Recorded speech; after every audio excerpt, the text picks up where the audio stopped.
Granny Lane always said, "God don't like ugly." She said it whenever I smart-mouthed her, and she said it when I made Roger Arnett a valentine out of black construction paper back in kindergarten. In fact, "God don't like ugly" was the main thing Granny Lane said to me when I did anything the least bit mean or rude. But she also said, "Some people just feel like home." And she was talking about me.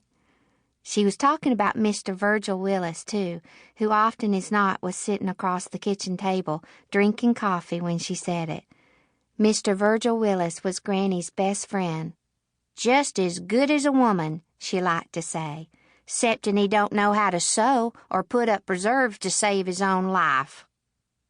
I can't tell you how many mornings of my life started out with me sitting at the kitchen table with Granny Lane and Mr. Willis, all of us eating oatmeal cereal and discussing the weather, just like a regular family. Mr. Willis always showed up first thing in the morning, and he always had some excuse for being there. "Thought you uns might care to know there's a big storm headed up over the mountain," he'd say, taking off his cap and combing his fingers through his thick white hair. "I know it, 'cause my left big toe is like to fall off my foot, it hurts so bad." "Mr. Willis, don't you know you don't have to have a reason to come visit?" I told him one day around the time I was 6. "You're here so much, it'd be strange if you didn't show up." Granny Lane shushed me and sent me to the bedroom hissing, "God don't like ugly, Miss Maddie." Mr. Willis and Granny Lane were the first family I ever had, though I guess I should tell you up front that Granny Lane's not my real granny. She was just the old lady who lived next door when my mama decided to take a break from baby raising, right about the time I was 3 months old. My mama never bothered telling Granny Lane who my daddy was, and she never bothered coming back to Roan Mountain either.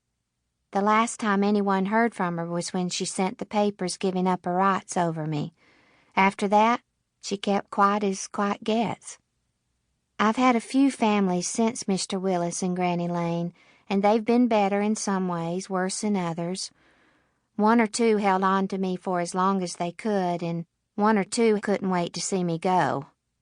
All I can say is whenever I walk through a new door, I'm always looking for someone who feels like home. I never thought that person might be Murphy. "Corinne told me to give you the tour of the home," I reported to Murphy on her second day there. "You need to learn your way around." Murphy had been lying on her bed staring up at that little blue stone of hers. "I suppose so," she said. "Not that I plan on being here forever." The next second she was out of bed and marching down the hallway, looking left and right, up and down, her hands behind her back like she was visiting a museum. "This is a fascinating tour so far," she said. "Very interesting." "I don't think you need a tour of the dorm," I told her, ignoring her sarcasm and sliding in front of her. "You've seen the kitchen and the common room. You know the laundry room is downstairs. Let's go out and I'll show you which dorms are which." I led the way down the brick path from our dorm to the road that circled around the different buildings that made up the home. A plane engine roared overhead. I turned to Murphy and said, "Hey, maybe that's your aunt flying over to the airfield. Maybe she's come back to get you." Murphy shook her head. "I predict that at this very moment my aunt is in Paris having tea at some very nice castle. Believe me, her interest in me is limited." "So why would she promise to be your guardian?" "Who knows?" Murphy said. "Maybe she was just being polite." She didn't sound all that mad about it, not like she had the night before.